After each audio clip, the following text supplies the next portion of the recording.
ভাই কত? 100 টাকা ভাই।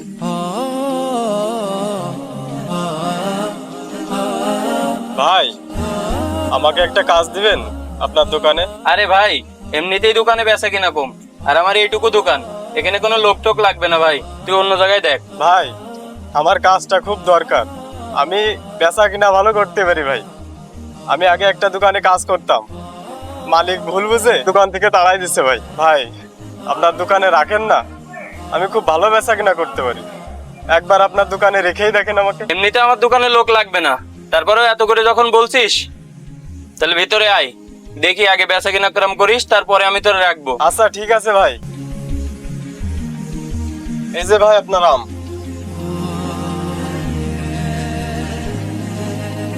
এই যে ভাই।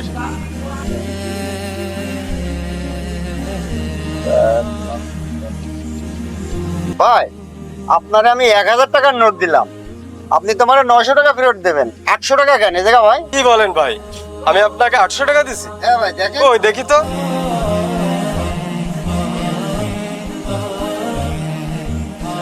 ও ভাই ভুল হয়ে গেছে, এই নেন 800 টাকা ধরেন, হ্যাঁ আর এই নেন আর 100, 900 টাকা। আচ্ছা, আসি ভাই। ঠিক আছে ভাই। যাক, আজকে 200 টাকার ব্যবসা হয়ে গেল।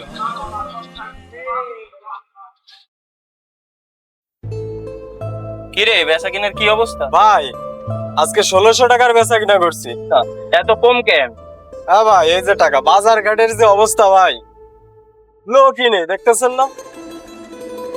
আরে এই নোটটা তো নকল টাকা, তুই এটাকে কোন জায়গায় পালি? কি বলেন ভাই, নকল টাকা? ভাই 1000 টাকার নোট তো ওই একজনই দিয়ে গেল। আরে ভাই এ দুনিয়াটাই সিটার বাটপারে ভরা, কারে বিশ্বাস করবেন, সব সিটার বাটপার। আমারে নকল টাকা ধরাই দিয়ে গেল। চিটার বাটপারে ভরা, আর তুই যে এখানে বসে বাটপারি করছিস লোকের সাথে। কি বলেন ভাই, আমি বাটপারি করছি? কোনো প্রশ্নই আসে না। শোন, তুই নিজেরও অনেক চালাক মনে করিস, কিন্তু তুই যখন আজকে ছিলি না তখন। ভাই এটা একটু ওজন দেন তো।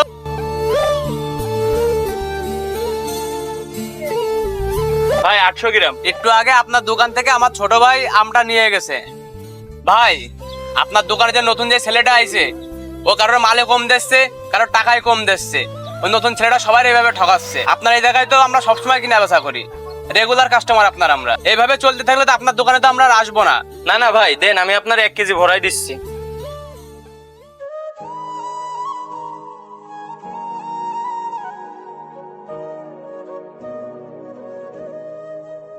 নেন ভাই। ভাই চিন্তা করার দরকার নেই, আর কোনোদিন এরকম হবে না। আচ্ছা ঠিক আছে ভাই। শোন, আমি জানতাম ওই লোকটা মিথ্যা বলতে পারে না, কারণ বিগত 3 বছর ধরে ওই লোকটা আমার দোকান থেকে ফল নেই। আমি জানতাম, এই জন্যই ওই লোকটারে পাঠাইলাম তোর পরীক্ষা করার জন্য, যে তোর ওই জাল টাকাটা দিয়ে গেল। আর আমি তো নিজেই বুঝলাম যে আসলে তুই কি করিস। আমি না থাকলেই তুই আমার দোকানটা এই করিস। আরে সিটার বাটপার তো তুই তো দিন দিন আমারে ঠকাচ্ছিস। তোর মতো লোক আমার এই দোকানে আর লাগবে না। আর তোর আগের মহাজন তোর কি জন্য দোকান থেকে বের করে দিয়েছে আমি বুঝতে পারিছি। তুই তোর পথ দেখ, তুই এখান থেকে চলে যা, তোর আমার দোকানে থাকা লাগবে না। ভাই আমার ভুল হয়ে গেছে ভাই, আপনি আমারে দোকান থেকে বের করে দিয়েন না ভাই। এই গল্পটি আমাদের একটি গুরুত্বপূর্ণ শিক্ষা দেয়, শুধু কাজ জানলে একজন ভালো মানুষ হওয়া যায় না, সততা একজন মানুষের সবচেয়ে বড় পরিচয়। কিছু টাকার লোভে হয়তো সাময়িক লাভ হয়, কিন্তু একবার বিশ্বাস হারিয়ে গেলে তা আর সহজে ফিরে আসে না। তাই কর্মচারী হন বা মালিক, সবারই উচিত সততা, দায়িত্ববোধ এবং পরিশ্রমকে জীবনের মূলনীতি হিসেবে গ্রহণ করা।